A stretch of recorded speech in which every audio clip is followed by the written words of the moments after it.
twitch of the death. Fuck! Hey everyone, can I ask you a question? Have you ever seen this amazing 1964 film, Strait Jacket?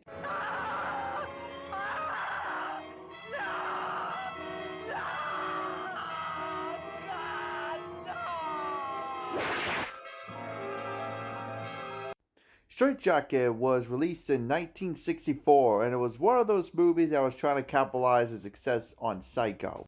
The movie was directed by William Castle, and if you do not know who he is, definitely change that immediately because this dude is such a great director. He was inspired by legendary director Alfred Hitchcock, and when you watch his movies, you could definitely see actually how, actually. But the movie, you might remember less of the film and mostly remember its gimmicks. Yeah, this is the thing with William Castle. He basically does these gimmicks, actually making more movies exciting back in the day. Like it was actually pretty cool. Like for example, in House on Haunted Hill, he had when the skeleton scene comes up, this little skeleton thing, this glow in the dark skeleton, basically with strings, just comes basically down to the audience. It was really cool. And I heard there were some reports that kids basically were just throwing at the skeletons. In 13 Ghost, there was actually, they gave you these glasses actually to see these ghosts, which I'm not gonna lie, at the time must have been really, really, really cool. And finally, the most famous gimmick, the one that actually inspired the movie Matinee, directed by Joe Dante, in The Tingler, he puts these little buzz thingies, like these little buzzing things underneath the seat to basically make people like like that, like basically pretending that the Tingler is literally at their seats, which is really unique actually. And they did this in freaking drive-in movie theaters as well. I mean, that's crazy. But Strait Jacket is one of those movies that they never used any gimmicks. But what I did actually heard that they actually did give out the audiences like fake axes or whatever. But that's the closest to it you could say it could get. So Strait Jacket is about this lady played by Joan Crawford, and she basically came back home, for like basically for a night out, and actually found out that her husband was cheating on her. So, like any horror fashion, she does the deed.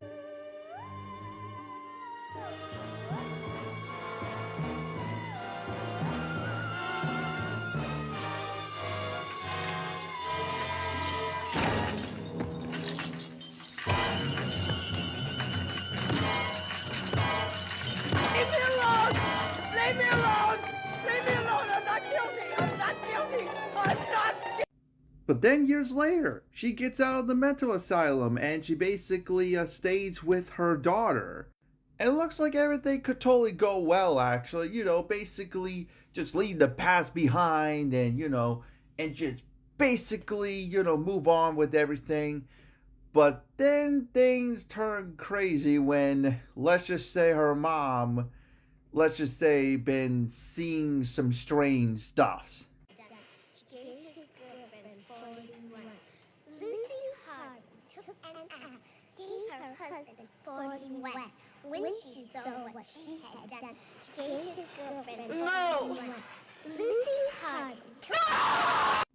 And not just that, there have been some murders going on that's supposedly something to do with the mother.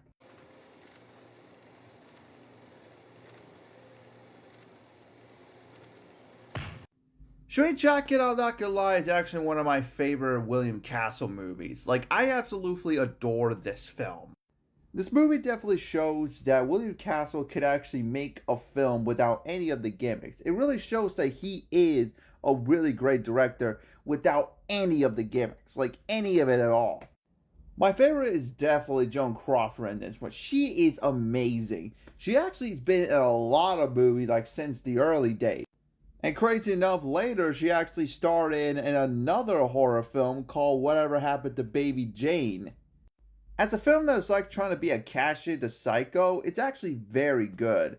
Well, okay, I don't want to say it's like a cash-in of Psycho, but it was made during the time when Psycho was so big, everyone wants to do the exact same thing. You know, bring on the twist, bring on the murders, bring on everything.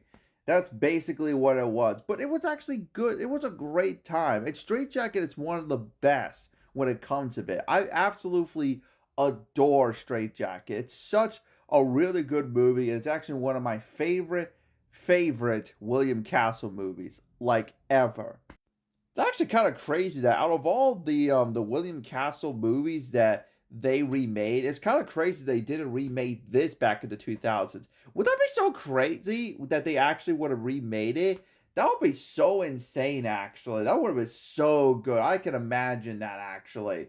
Like, that would have been so good. But I will definitely admit, it will not be as good as the original right here.